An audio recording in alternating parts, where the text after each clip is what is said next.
Hello everyone, very good morning and welcome to all of you to Study IAS English channel. My name is Praveen Mishra and we are going to proceed with today's The Hindu Current Affairs show, right? Okay. So, just let me know if there is all clear with the audio in the video as I can see some glitch. Okay. So guys, I think I am clearly visible and audible to you guys, right? Okay, seems so. Everything will be fine. So, proceeding with the topics for the day, that is the first headline, the first news that we need to discuss. Okay, here we go. What is lacking in India's heat actions plan? So, first thing that is in front of us, heat action plan. And two things, the two questions that will pop up here in your minds. First of all, yes, what is the heat action plan? And secondly, yes, the question that is pasted here as well. What is lacking in India's heat action plan? That is, the news is crystal clear. There is a heat action plan, but as obvious, it's not working or performing at its best. So watching the context of the news, here we go. The absence of the long-term strategies may lead to a higher number of heat-related deaths due to more frequent, intense and prolonged heat waves in the following years. The first thing that is to be marked here, okay, that is what? Absence of a long-term strategies. There are things that are not going good with regard to the implementation as well as the creation of strategies. So creation or curation, this is the first thing, and second thing is the implementation. So when we talk about simply the heat action plans, okay, there is a report. The report is titled as, Is India Ready for Warming World? See, we are all crystally aware with the factors of global warming, how the ice caps, the glaciers, they are being melting, and apart from that, how the deforestation is the another setback into the greenery of this planet. And apart from that, yes, the further of the pollutions caused by not just the industries but also the vehicles as well as the household activities. So all of these things, they do consolidate and create a very strong villain, an evil actually, the El Diablo, what it is called, to just destroy the planet.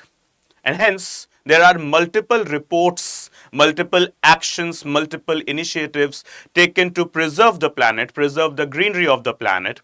And one such initiative is that in front of your screens. Is India ready for a warming world? The answer is no, we ain't. The first thing, how heat resilience measures are being implemented for 11% of India's urban population in some of its most at-risk cities. For example, Kota, Meerut, Indore, Gwalior, New Delhi, Mumbai, one of the cities that are considered as the highest areas with pollution problem as well as with the heat problems. And what are the mitigation strategies or the activities we have been opting for?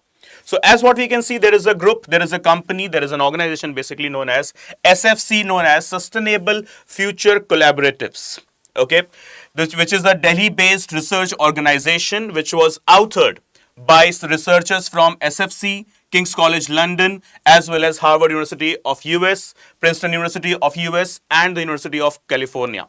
They have all given up their contributions to create up a report. The report's name is India Ready for a Warming World?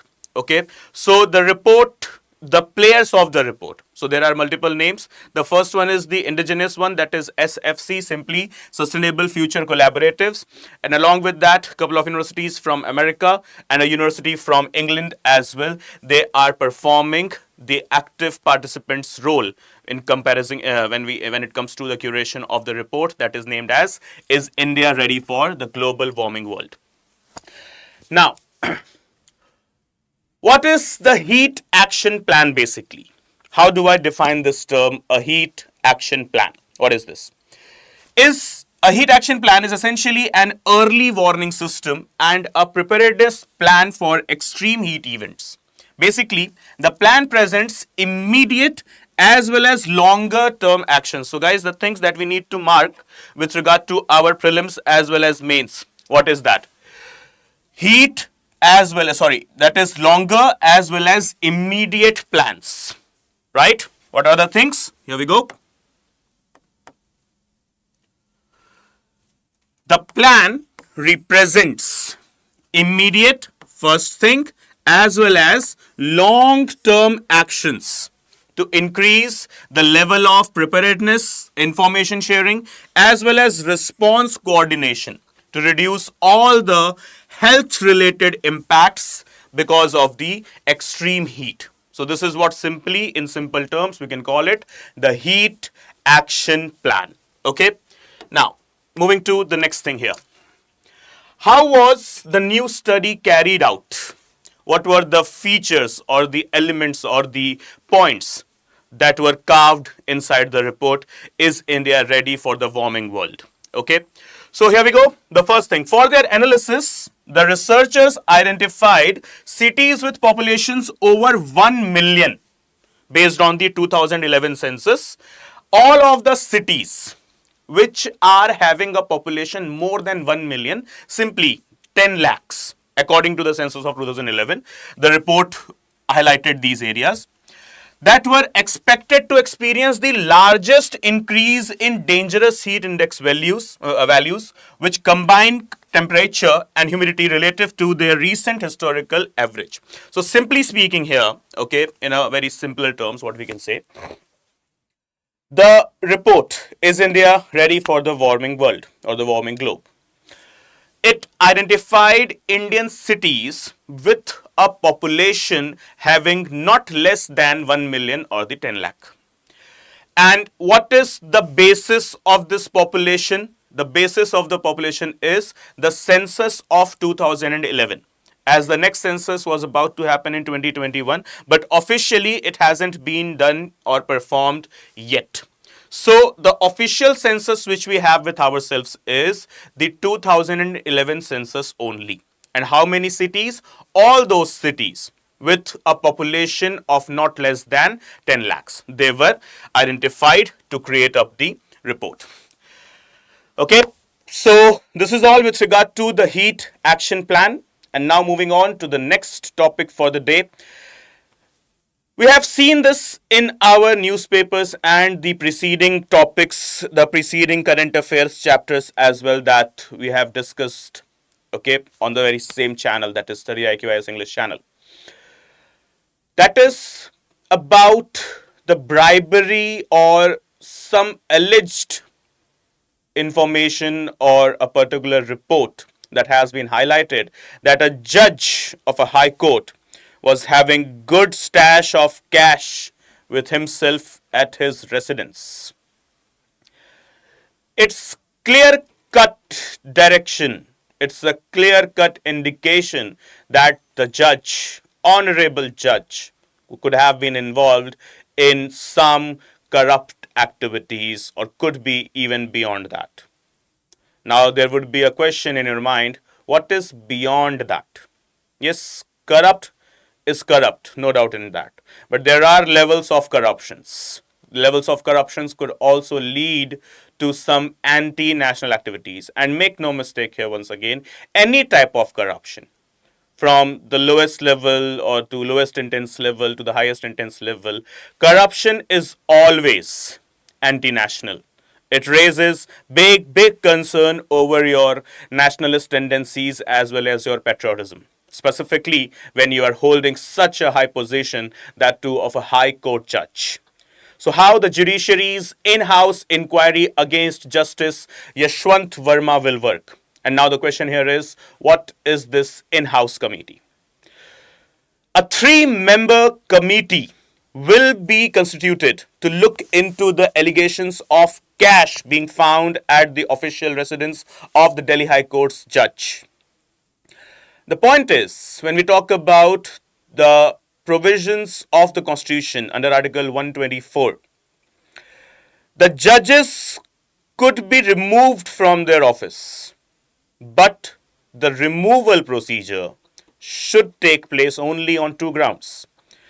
Either it should be a proven misbehavior or it should be something that is known as incapacity.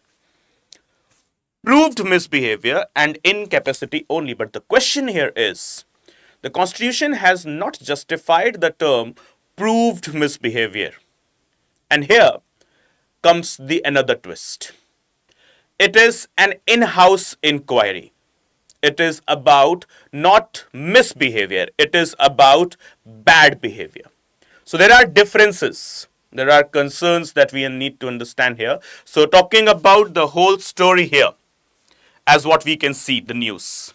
Chief Justice of India, Honorable Chief Justice of India, Sanjeev Khanna, on Saturday initiated an unprecedented 3-member in-house inquiry against the judge, Justice Yashwant.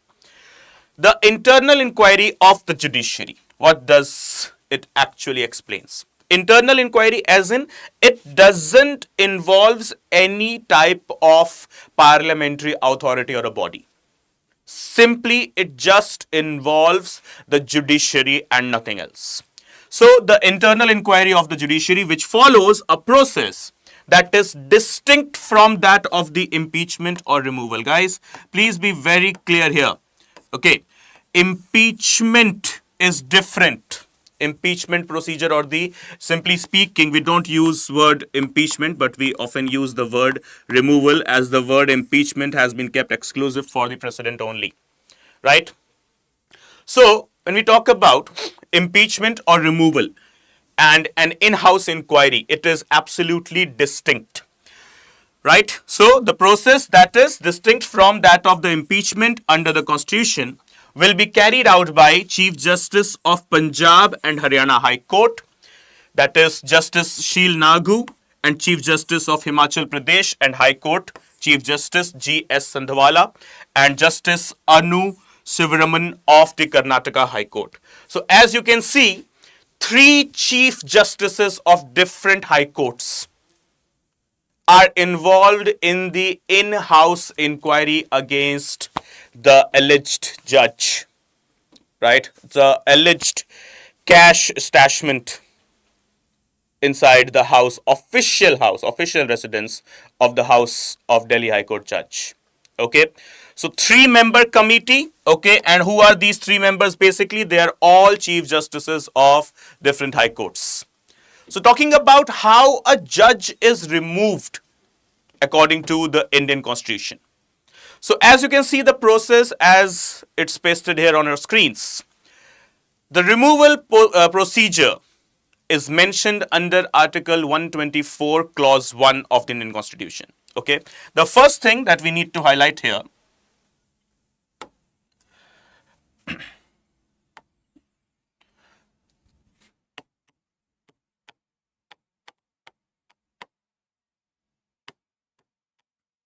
removal of Supreme Court judges or a judge, and on the opposite side, removal of High Court judge.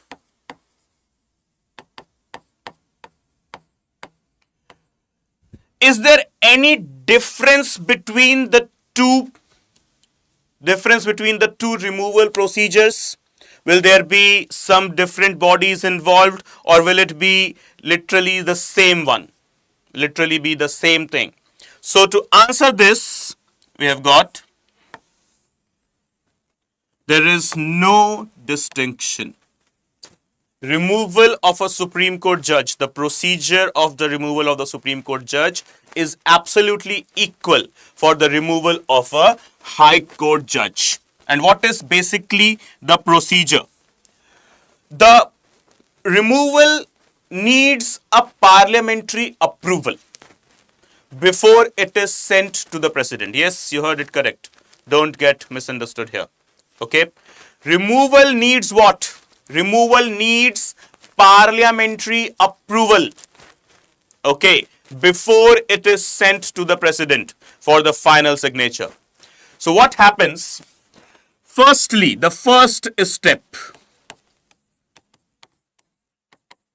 a particular proposal needs to be initiated.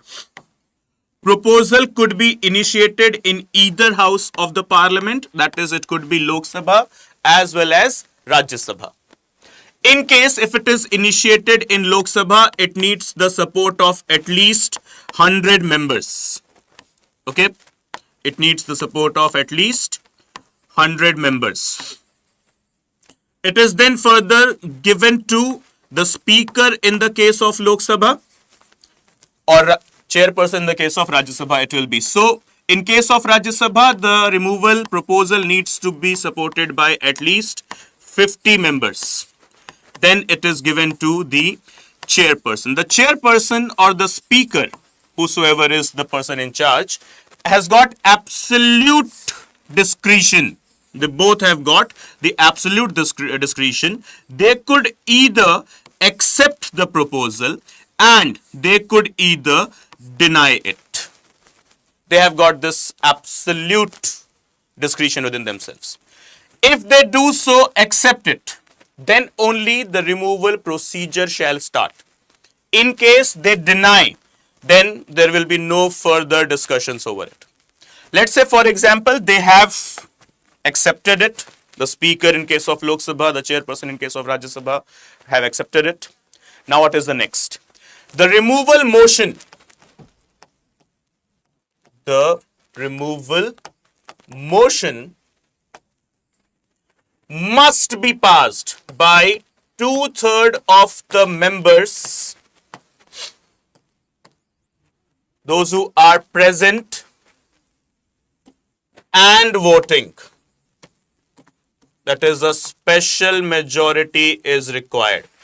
2/3 of the members present and voting it should be. Right?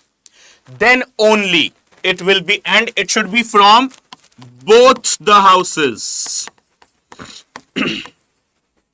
Both the houses, simply speaking, Lok Sabha plus Rajya Sabha. Independently from both the houses. 2/3 from here and then 2/3 from here. But this is not just it. There is another twist into the story. It will obviously malign the independence of the judiciary if everything is kept into the hands of the parliament. Right? In that meantime, this removal procedure has been initiated. Once initiated, there will be a 3-member inquiry committee. Remember, 3-member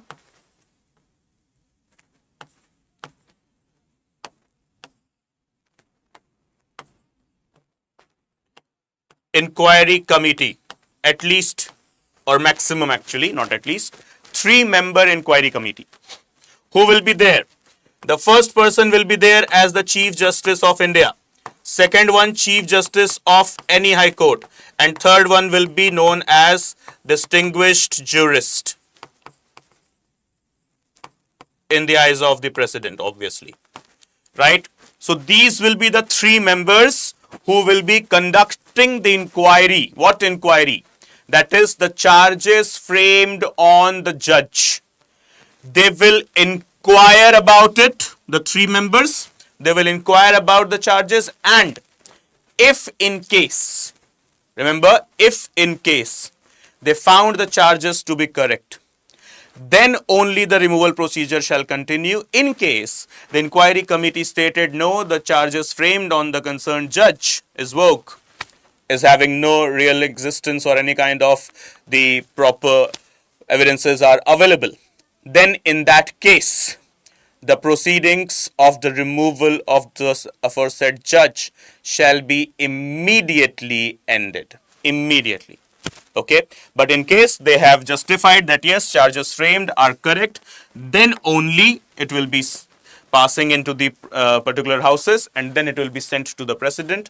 Once the president has signed the procedure, the motion, okay, then on the very same date, the concerned judge is said to be removed from the house. Okay, so this is what the removal procedure is and what are the actual grounds. So we need to make up this thing very clear. The grounds available, they are proven misbehavior as well as the second one is incapacity. So remember, there are only two grounds, not more than two. There are only two grounds mentioned by the Constitution for the sake of removal of the judges of the Supreme Court as well as High Courts. That is, first one is proven misbehavior, a misbehavior that is proven as well, right? And second one will be the incapacity. Could be the mental or physical illness because of which the judge could not perform his or her tasks or duties on a very perfect note.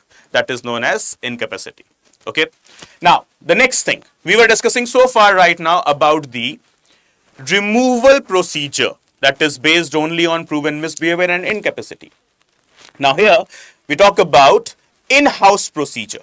As I stated in the beginning of this topic, that it doesn't involve any parliamentary, legislative or any kind of executive authority. It is purely, solely conducted by the judicial organization itself. And once again, mentioning it again, that is, the in-house procedure doesn't involve any extrajudicial authority. Could it be from the legislature or executive whatsoever? They are not involved. Okay, so hence, as we can see here, it is not necessary that a complaint against the judge is made only by or to the parliamentarians. Hence, the CJI or the Chief Justice of any High Court may also be called upon to examine a complaint against a judge. And that particular examination is conducted in the name of in-house inquiry. So, what was the need to initiate such type of tool or such type of measure? Okay, so the need for an internal mechanism was felt for the first time in which year, as you can mark up the year, in year 1995. Okay, when some financial impropriety was encountered by a judge known as A.M. Bhattacharjee. Okay, he was the judge of the Bombay High Court. Okay, so with regard to this case, okay, with regard to the financial impropriety surfaced against the then Bombay High Court Chief Justice, actually, A.M. Bhattacharjee, and a need actually was felt to have a mechanism which shall provide the judiciary to have an in-house inquiry. And after the Bombay Bar Association, headed at the time by senior judges or senior advocate actually, Iqbal Changla, moved a resolution calling for the judge's resignation, a writ petition was filed before the Supreme Court seeking to restrain the bar from protesting. So, can the Bar Council or do the Bar Council possess such big powers where all the advocates are involved, registered advocates are involved, to ask a judge to resign? So a petition was filed in the Honorable Supreme Court of India, where Supreme Court stated no, there is no such authority available with the Bar Council. And secondly, Supreme Court in this very particular famous case has also given a distinct judgment. While hearing the case, Justice K. Ramaswamy and B. L. Hansaria of the Supreme Court noted the hiatus, simply speaking, the gap between the bad behavior and the impeachable misbehavior should be mentioned clearly. Okay, so misbehavior is something that is not mentioned. Okay, but Supreme Court in the very same case of A.M. Bhattacharjee mentioned a term that is known as bad behavior. And this bad behavior explicitly explains about some of the terms, that is corruption,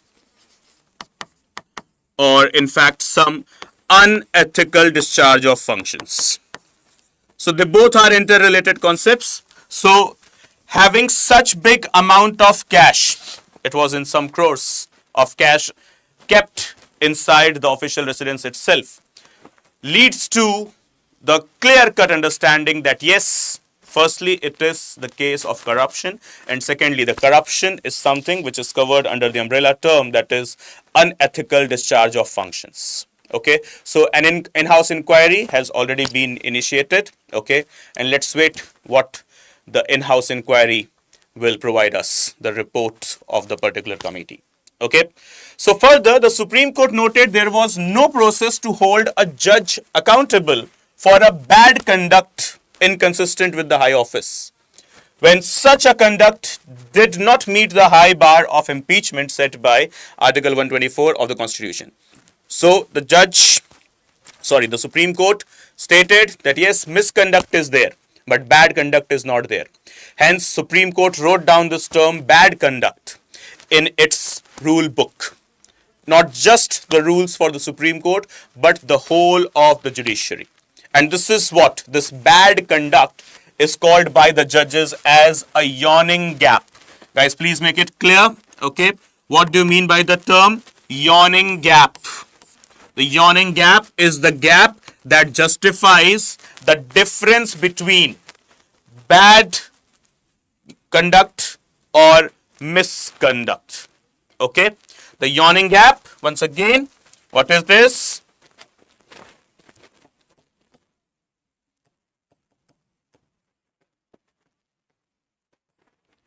It differentiates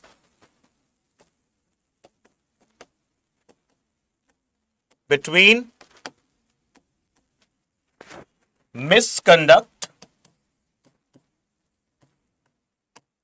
and bad conduct. So this bad conduct term is what is known as yawning gap. Okay, guys, I hope it's clear.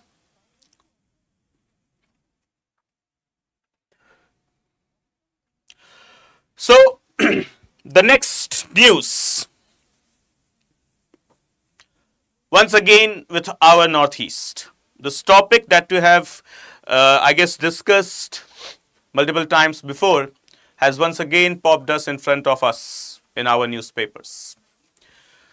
Why the state of Meghalaya is rejecting the railway line connectivity.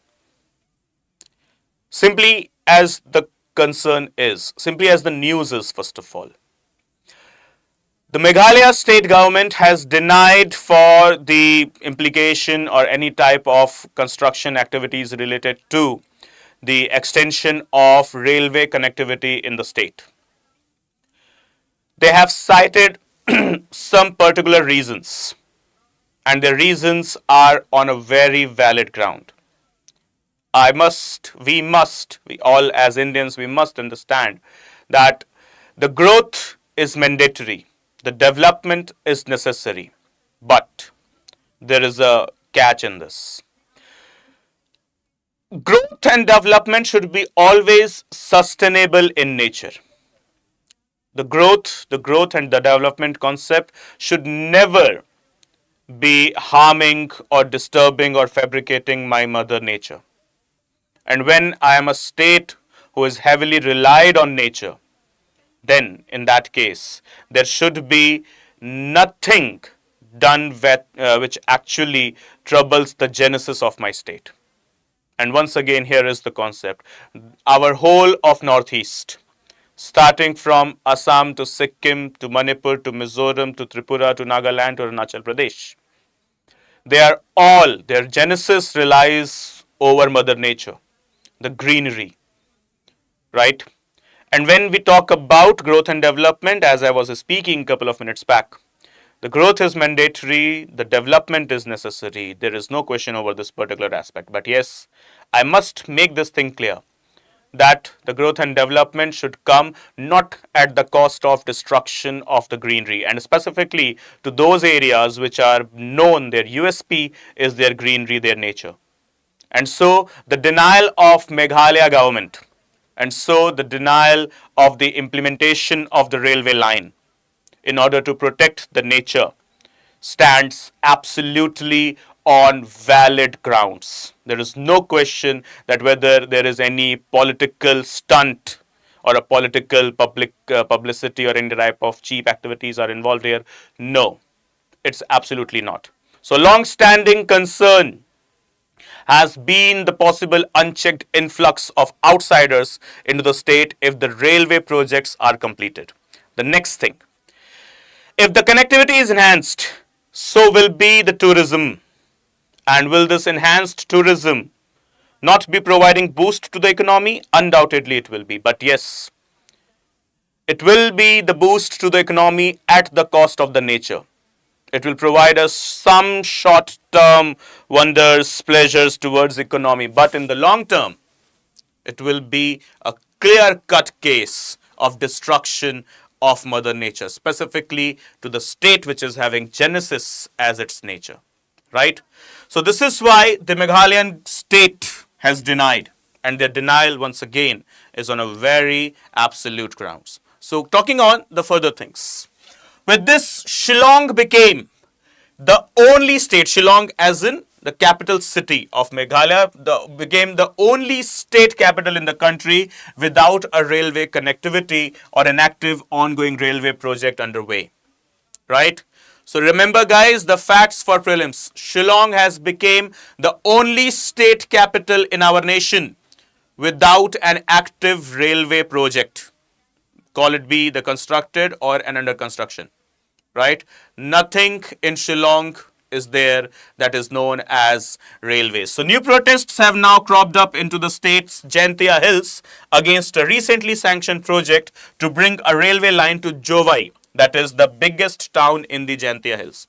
Jovai, if you ever visit, like I have personally seen it, the city, the wonders, the immense cleanliness into the air, into the land, into the rivers. It is something that should be applauded. And the credit should be given to the local people, the communities, specifically the tribals as well inside the state of Meghalaya. Right? So when they are demanding no to something, then we must respect their principles, respect their demands as, first of all, the demands are on absolute valid grounds. Right? They are not mollified. So, seeing the whole news, why are groups opposing these projects? So, firstly, entry of railways into the hills since the 1980s, the groups have stated that the reason has remained the same to this date, that the railways will bring about a huge influx of outsiders, basically the tourists. And secondly, a long-standing demand has been the introduction of the Inner Line Permit, ILP. Okay, regime in the state already in place in neighboring Arunachal Pradesh, Nagaland, Mizoram, and most recently in Manipur. Guys, one thing that we need to understand that ILP, Inner Line Permit, is right now not required to roam around the areas, the hills, or in fact the tribal areas as well of Mizoram. Though ILP is required in the adjoining states, like for example, we have got the names Arunachal Pradesh, Nagaland, Mizoram, and Manipur recently, as in 2019. The ILP procedure was started, the ILP thing was started in the state of Manipur only in 2019. Okay, and still presently till 2025, March 2025, no concept of ILP is present in the state of Meghalaya. So though they have demanded it and still they haven't got the ILP thing with themselves, but yes, it's not like that the procedure is not going on. Yes, the talks, the delegations are going on to implement the provisions of ILP as well, that is Inner Line Permit for the state of Meghalaya. Okay, what is Inner Line Permit? Inner Line Permit is a special permit given to the general citizens to enter the scheduled and the tribal areas.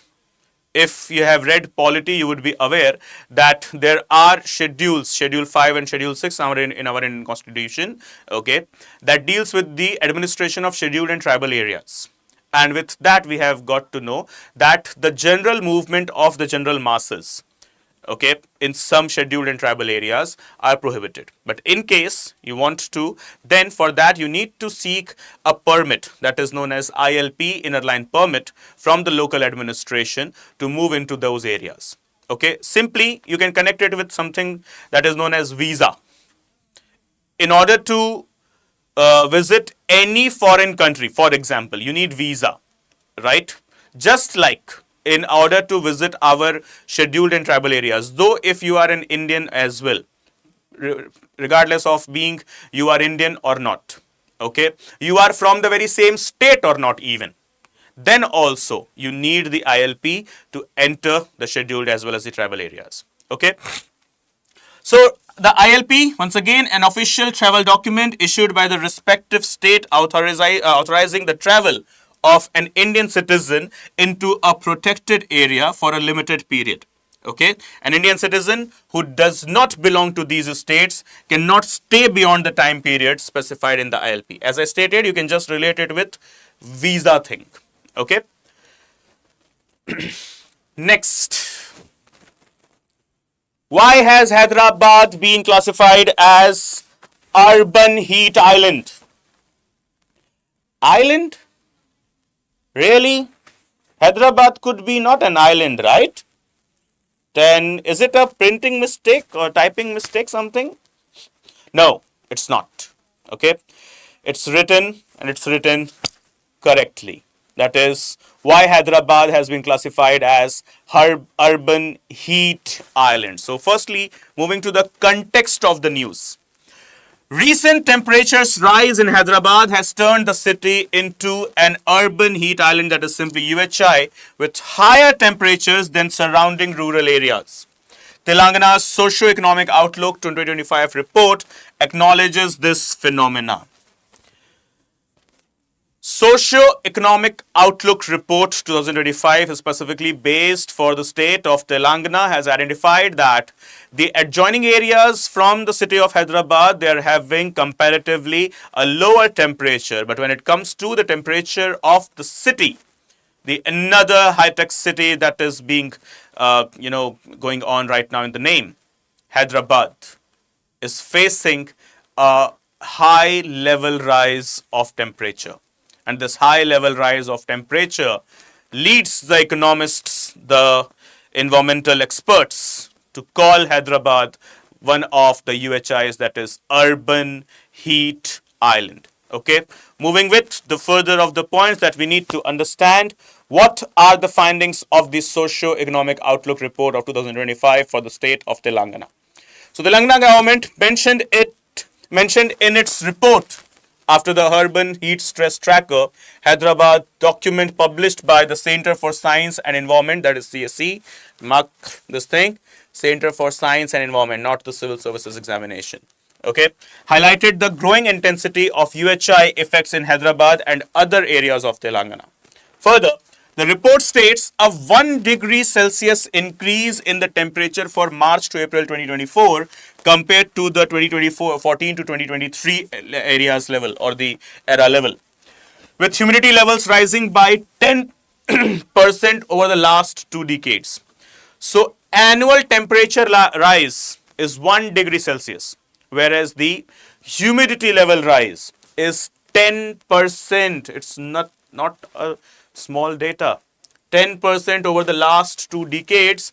This added moisture in the air and has led to an increase in the city's heat index, making it feel 1.5 degrees Celsius hotter on average year by year.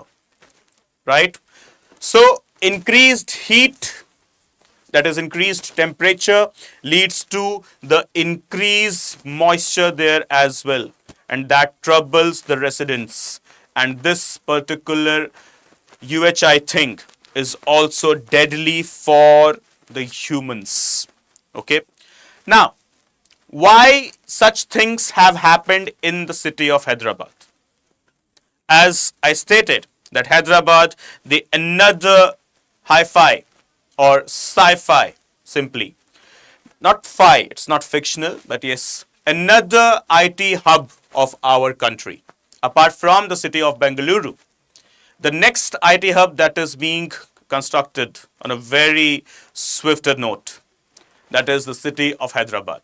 If you ever visit Hyderabad these days, you will find that yes, enormous amount of buildings, constructions, buildings that are fit as the tag IT parks is going on inside the city of Hyderabad.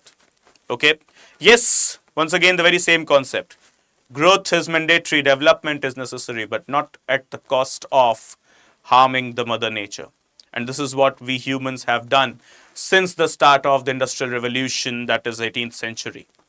300 years around, and humans have performed this task exceptionally well to diminish the greenery and enhance the pollution of the planet that will ultimately destroy it quite soon.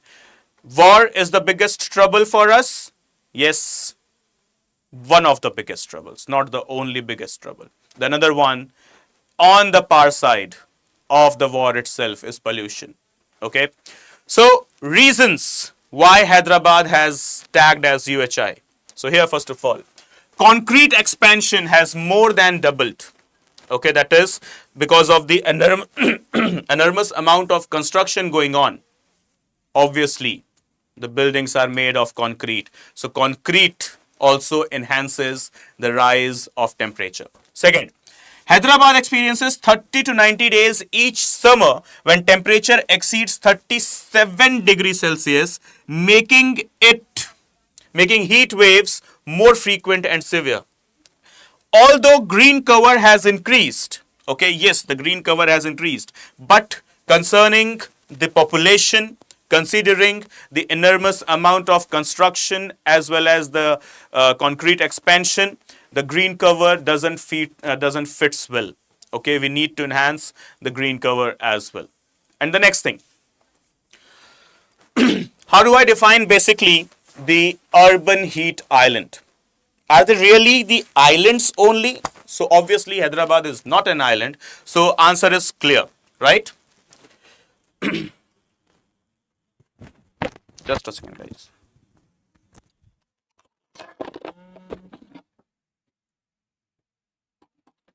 Hello. Hello.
Okay. So urban heat islands, what are they basically? So are they really the island thing? Obviously not. Island is just a term that is attached with the two different words, that is urban and heat. Okay. So urban heat island may be defined as the local and temporary phenomena in which certain pockets within a city are experiencing higher heat load than its surrounding area. Basically, it's an area. Could it be a plateau? Could it be the island? Could it be a landlocked location as well? Okay, make this thing very clear in your mind. Could it be a landlocked location as well, which is having no major sea or ocean connectivity with itself? Right? Then also, if that a particular area is experiencing high level of rise in temperature, okay, as compared to the surrounding area, it will be considered as the urban heat island. Though there could be no water body attached to that particular location, then also it will be called as an urban heat island. Okay, so the rise of heat basically happens due to the buildings and houses of cities made up of concrete, where the heat is trapped and not be able to dissipate easily. Okay, that means it actually enhances the heat concentration. Okay, so urban heat island is basically induced due to trapped heat between establishments made up of concrete. Simply, buildings. Obviously, buildings are not made up of thermocol, right? Buildings, that means they are made up of concrete. So, when we make taller buildings and the buildings that are contracted, the buildings that are in high density in one particular area, that is what is known as the one of the reasons because of which the heat level increases, okay, and which further leads to the tagging of the particular place as UHI, that is the urban heat island. So what are the causes? Yes, firstly, the first and foremost, that is the construction activities. And apart from that, the dark surfaces. What are these dark surfaces? Many buildings found in the urban areas have dark surfaces, thereby decreasing the albedo and increasing absorption of heat. What is albedo? That is the incoming solar radiations, that is the insolation when it comes and moves out. Okay, this procedure is known as albedo. Okay, this is what we will be reading in detail in our subject of geography. Okay, simply speaking, the incoming and outgoing of the sun rays, okay, that is simply, in short term, we call it as albedo. And the dark surfaces of the buildings, they are made in dark colors or the dark surfaces, this traps the heat, which obviously disturbs the phenomena of albedo. Next, the other reasons. Air conditioning. Buildings with dark surfaces heat up more rapidly and require more cooling from air conditioning, obviously. So the air conditioners, they are 24 hours on inside our buildings, which further enhances the input of greenhouse or other type of particular gases inside our environment. Obviously troubling insolation, obviously enhancing the heat level rise, and obviously that is known as global warming. Fine. Next, urban architecture. Tall buildings and often accompanying narrow streets hinder the circulation of air, reduce the wind speed, and thus reduce any natural cooling effect. And this particular type of architecture, okay, which troubles the environment at its best, is named as the canyon effect. So this is called the urban canyon effect. Taller buildings, narrow streets, okay, which particularly disturbs the wind speed and the circulation of air, okay, actually creating a type of a vacuum. This particular urban vacuum is termed as what? Urban canyon effect. Guys, please make it clear in your notes. Urban canyon effect. Taller buildings, narrow streets. Okay, tempering the wind speed and capturing the air, that is creating a sort of a vacuum. That is urban canyon effect. Okay, so the next thing, the next topic, the next news in front of us, that is with regard to, once again, Mother Nature. One thing before proceeding with the topic, I would like to add that nature is the biggest avenger. Yes. When nature comes to avenge, when nature comes to revenge the demolition and destruction done to nature, humans will have no hideout. This is what nature has been indicating since several decades or centuries.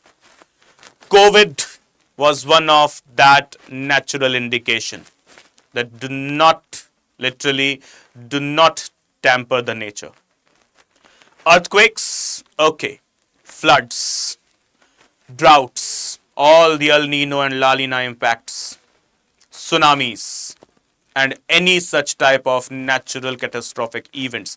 They are not just catastrophic events, they are answer from the side of nature to the humans that your human activities, which is tempering nature, will be revenged. And yes, as I stated, COVID was one such. Though yes, it was a human conspiracy, no doubt in that. But apart from that, it was also a natural effect. Virus is nothing that is fabricated. It is obviously not artificial. It is always natural. So that natural virus, though spread through the human conspiracy, or could be the mistake as well, firstly. But that natural virus only stated that even just because I'm not visible, that doesn't mean I'm not harmful. Though I'm not visible, but still I can make the whole globe logged itself in its house itself, right? So this is what the COVID was. This is what the tsunami of 2004 or the earthquake of 2015 or the earthquake happened in Turkey or whatsoever things, Turkey actually, whatsoever things. This is what the answer from Mother Nature is, that do not tamper with me. And this is what we need to discuss today. That is the Odisha Forest Land Report. What they have told us, that the forest cover is degrading. Odisha forest land diversion skyrockets. That is 41.5 thousand hectares in 62 years, and specifically since last one decade, that is 2014 till 2024. 24.46 hectares have gone. Big data. Big data. In last 62 years, 41.5 thousand hectares of forest land has been converted as non-forest land. Specifically, since last 10 years, we have got it around 24.46 hectares of land. It's alarming, and the alarm is not false. So the state of Odisha has witnessed a rapid rise in diversion of forest land, that is for the sake of non-forest purposes, mining, irrigation, industry, commercial uses, or the public transportation, public infrastructure projects, etc. Right? So 41.5 thousand since 62 years, and last 10 years 24.46 hectares. Big figures, right? So when it comes to diversion of forest land, okay, the state ranks second, not even first with that data. With that data of 41.5 thousand hectares. The rank 1 is held by the state known as Madhya Pradesh. Right? So, state with rank 1 is not Odisha, even with the data of 41.5k hectares of land being diminished, forest land being diminished. It is what? State of Madhya Pradesh, nearly with some around data of 45,000 or 46,000 hectares of land. This is what was mentioned in the Odisha's Pravesh Parivesh portal. Okay. The data comes from which portal? It comes from a portal that is named as Parivesh. So this leads us to discuss what is this Parivesh portal. So Parivesh, which stands for P for proactive, okay, PA actually for proactive, then responsive facilitation by interactive, virtuous and environmental single window hub. That is what full form of Parivesh. Okay, so what is the full form here once again? Proactive and responsive facilitation by interactive, virtuous and environmental single window hub. Good long full form, but yes, that is what it is. Parivesh portal. What it is basically, it is an online portal. Okay, obviously, if it is a portal, if it's there, chances 99% chances are there that it is an online one. Okay, so it is an online portal developed by whom? Developed by Ministry of Environment, Forest and Climate Change. Okay, MOEFC, simply Ministry of Environment, Forest and Climate Change. Online portal developed by the ministry, okay, named as what? Parivesh. What it is used for? What it is utilized for? So, it is designed to streamline and expedite the process of obtaining clearance related to environment, forest, wildlife and coastal regulations zone from central, state and district level authorities. If I want to proceed with any type of construction project or infrastructure project or what's the type of a project, okay, in any forest area, then to speed up my request, I can apply to which portal? I can apply through the Parivesh portal. Okay, and this Parivesh portal is providing us the central, the state as well as the district level authorities to take up the particular request or the permission from the authorities. Okay, so this is what the Parivesh portal is. Next, countries to discuss conservation of genetic resources for food agriculture at CGFRA 20. Okay, so there is a convention going on, convention that is named as CGFRA 20. Okay, what is the full form of the CGFRA 20? So here we go. Commission on Genetic Resources for Food and Agriculture. They will gather in Rome for their 20th meeting, hence the name CGFRA 20. Where are they meeting? They are meeting in the beautiful city of Rome. Okay, so on March 24-25, during the week-long meeting, they will discuss conserving planet and the forest genetic resources, role of genetic diversity in climate, and so on. Okay, so simply CGFRA, Commission on Genetic Resources for Food and Agriculture. Okay, which meeting? 20th meeting. Where it is happening? Happening or has happened actually in the city of Rome. Okay, Commission on Genetic Resources for Food and Agriculture. 20th meeting, Rome. Okay, now what is this actually? It is the only permanent, see the importance of this CGFRA. Okay, only permanent intergovernmental body that deals with all components of biodiversity for food and agriculture. Established in the year 1983, the year when we won our first World Cup. Okay. Yes, good morning guys. Sir, shall we get the notes of it? Dear Rishi, I'll try to share the notes of it. Okay.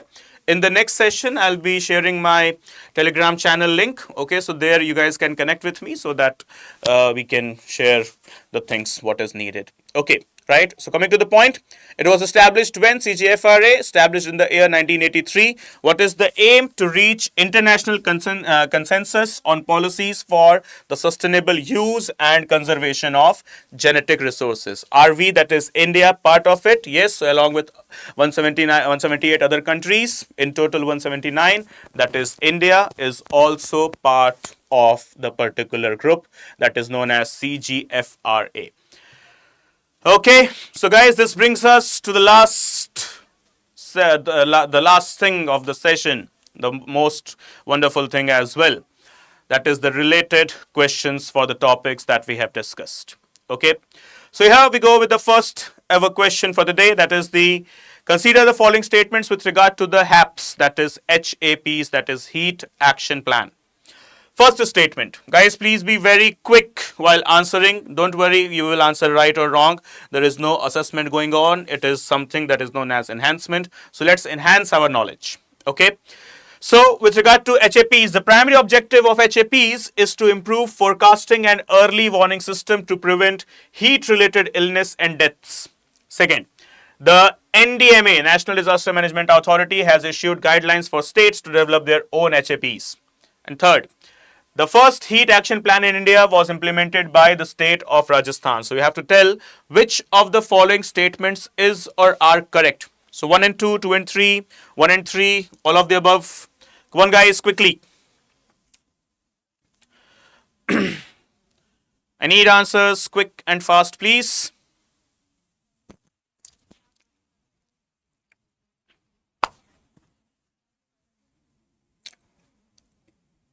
Come on, no one? Okay, no problem. Don't be afraid of answering, right? Chalo, it's okay. So the correct answer is A, 1 and 2 only. The first and the second statement stands correct. The third statement is not correct because it was not Rajasthan. Okay. It was not the state of Rajasthan. In fact, it was the state of Gujarat, specifically Ahmedabad. It was implemented. Okay. So that is why the third statement's wrong. The third statement stands wrong. Okay. The first statement is correct. Okay. And the second statement is also correct. Okay, NDMA has issued the guidelines. This is also a correct statement. And apart from that, yes, primary objective is to improve forecasting and early warning system for the heat. Okay, next question. Which of the following measures is not typically included in heat action plan? Not included. Okay, setting up temporary cooling centers or conducting public awareness campaign on heat wave preparedness or promoting urban heat island mitigation through increased concrete surfaces, or fourth, training healthcare professionals to manage heat related illness. What is the correct answer? Yes, guys, anyone? Correct answer from anyone, please? A, B, C, or D? Typically not included. What is the question here? Typically not included. Forget typically not included. Okay. What is the correct answer? Okay, here we go. C. Promoting urban heat island mitigation through increased concrete surfaces. Okay. It is not included in the HAPs. Okay. They aim to reduce heat impacts, no doubt, but increasing concrete surfaces would worsen heat retention. So instead, HAPs promote afforestation, reflecting roofing, and better ventilation and urban planning. That is something to eliminate the impact of the urban canyon effect. Right? Next question. Consider the following statements regarding urban heat island. How do I define this term? Urban heat island. So it is a phenomena where urban areas experience higher temperatures than surrounding rural areas due to human activities. Second, the primary cause of UHI is the higher population density in cities. And third, the impact of UHI can be mitigated through reflective roofing, increased vegetation, and better urban planning. Which of the statements given is or are correct? Okay, so let's move to the answer directly. Here we go. Answer 1 and 3 only. So the second statement stands wrong. Okay, the second one, that is the primary cause of the UHI, is the higher population density in cities. Okay, it's not just the higher population, but yes, the air conditioning effect, okay, the dark surfaces, the enhancement of the construction of the building, specifically taller buildings, and so on, right? So this is why answer is 1 and 3 only. Next question. Urban heat island effect can lead to which of the following consequences? UHI can lead to what? Increased energy demand for cooling, higher mortality rates during heat waves, enhanced convective rainfall over cities, improved air quality due to increased temperature. So correct, what is the correct answer? So select the correct answer using the codes. What do you think? 1, 2, 1, 2, 3, 1, 4, 2 and 3, all of them? Yes, okay. So moving to the answer, it has nothing that is positive. So the fourth statement is something that is telling positive effect of UHI. So improved air quality due to increased temperature? Absolutely not. In fact, increased temperature worsens the air quality by trapping the pollutants, right? So increased temperature, it actually traps the pollutants. Hence, it is not a good phenomena, right? Next, in the context of urban heat island effects, which of the following cities is most likely to experience the highest intensity of UHI? Okay, it is not the name of the city, it is the features of the city. So which one of the following feature of a city will be providing boost for UHI, that is the urban heat islands? A coastal city with extensive green cover, a city with high-rise buildings, asphalt roads, and limited tree cover, a rural town with low population density and abundant vegetation, and a high-altitude city with cold temperatures year-round. So, as simple as that question it is. Simplest of the question, basically. Okay, so the correct answer is yes, a city with high-rise buildings, asphalt roads, and limited tree cover. That is option B. Okay, so dense urban areas with concrete infrastructure and minimal vegetation is one of the leading causes for the UHIs. Next, consider the following statements regarding the removal of the Supreme Court judge in India. The procedure for the removal is mentioned under Article 124, Clause 4. A judge can be removed on the grounds of proven misbehavior or incapacity, and the primary process requires a simple majority in both houses of the parliament. So, once again, it should be the simplest of the questions if you have read the subject of Indian polity. So, yes, first statement is absolutely correct. The removal procedure is mentioned under Article 124, Clause 4. The second one is also correct. There are only two grounds, as we have discussed it today itself: proven misbehavior and incapacity. And the third statement is wrong, as we have discussed this as well just some couple of minutes back. Okay, that is, it needs a special majority from both the houses, not the simple majority, that is two-thirds of the members present and voting. Okay, needs what? Special majority, not the simple majority. Next question: which of the following committees is involved in the investigation of allegations against a Supreme Court judge during the removal process? This also we have discussed today itself.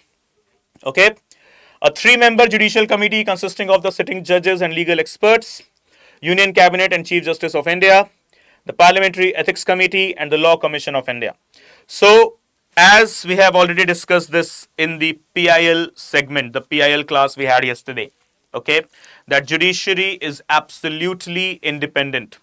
It has no role with the legislature and executive. And hence, when it comes to the appointment and removal of the judges, the procedure shall also be kept independent. Okay. Hence, the inquiry committee should be consisting of whom?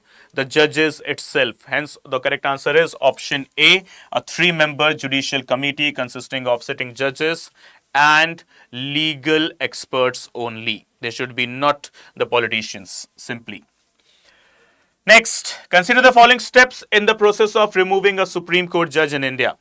So guys, if you are attentive in class, all of these questions, we have discussed this today only, so this should not be a big deal for you to answer. So the first, a motion is introduced in either house of the parliament.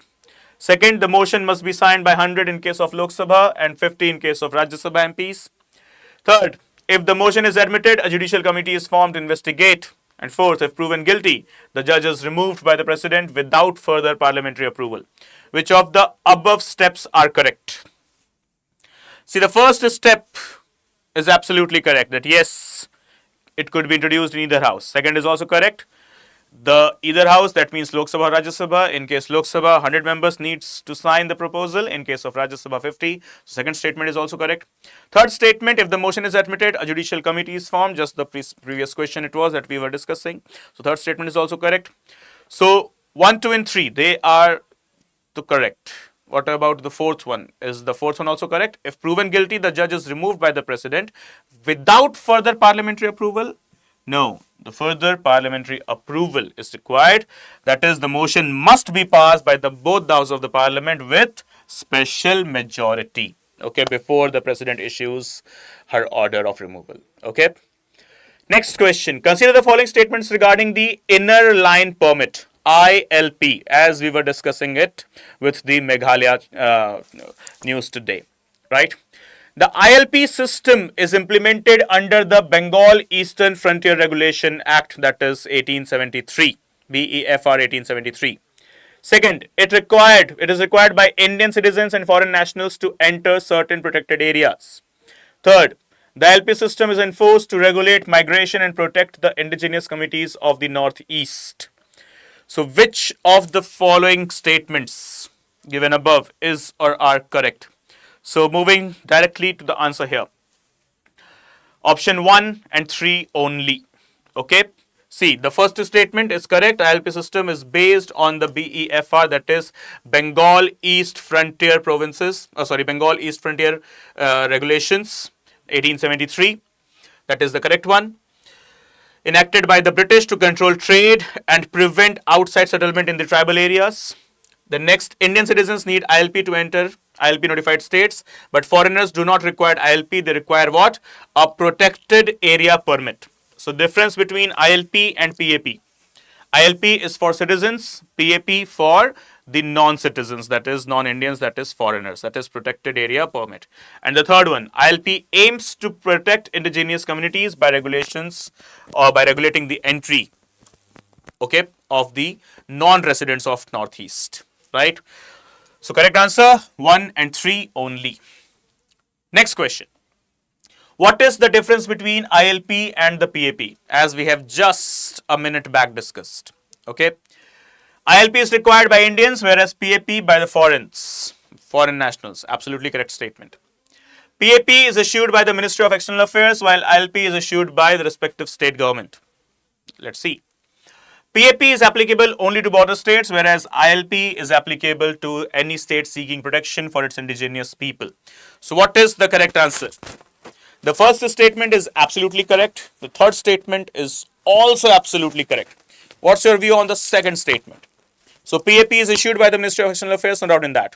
But what about ILP? Is it issued by the respective state governments? Come on guys, quickly. Yes, it is issued by the respective state governments itself. Okay, so all the statements, they do stand correct. Okay, so state governments as in local district administration also issues it. Okay, so guys, any questions before ending the session? Any doubts here?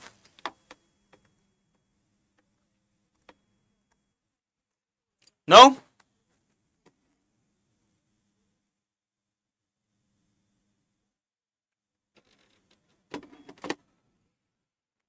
Okay. Okay guys, so that's it from my side today in the Hindu analysis or the current affairs show class. Okay, thank you so much for watching. Please stay tuned with the channel. Please do subscribe it if you haven't subscribed it yet. Okay, we'll meet soon in the very next session. Okay, bye bye. Take care. Jai Hind.